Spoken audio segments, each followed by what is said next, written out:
SIU police کی حراست میں نوجوان کی ہلاکت، تفتیش FIA منتقل کرنے کا فیصلہ۔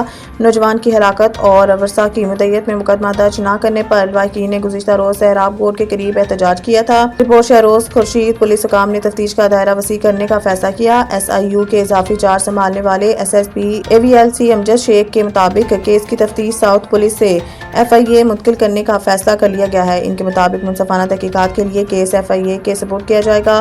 ان کا مزید کہنا تھا کہ ملزم سمیت مقدمے کا مکمل ریکارڈ پیر کو FIA کے حوالے کیا جائے گا، جس کے بعد پیر سے FIA کیس کی تفتیش کرے گی۔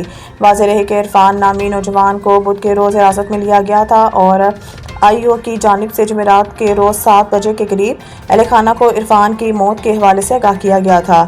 تاہم واقعے کے مقدمے اور تفتیش پر عرفان کے اہل خانہ کی جانب سے تحفظات کا اظہار کیا گیا تھا۔ SIU پولیس کی حراست میں مبینہ تشدد سے نوجوان کی ہلاکت اور ورثاء کی مدیت میں مقدمہ درج نہ کرنے پر لواحقین نے گزشتہ روز سہراب گوٹ کے قریب احتجاج مظاہرہ کر کے دونوں ٹریک بند کر دیے تھے۔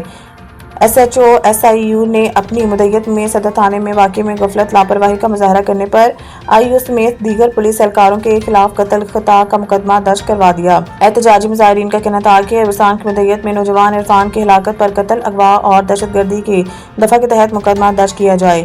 SHO SIU کا کہنا تھا کہ SIU پولیس نے ایک ASI اور کانسٹیبل کو گرفتار کر لیا، جبکہ مقدمہ میں جو بھی نامزد ہیں انہیں گرفتار کیا جائے گا۔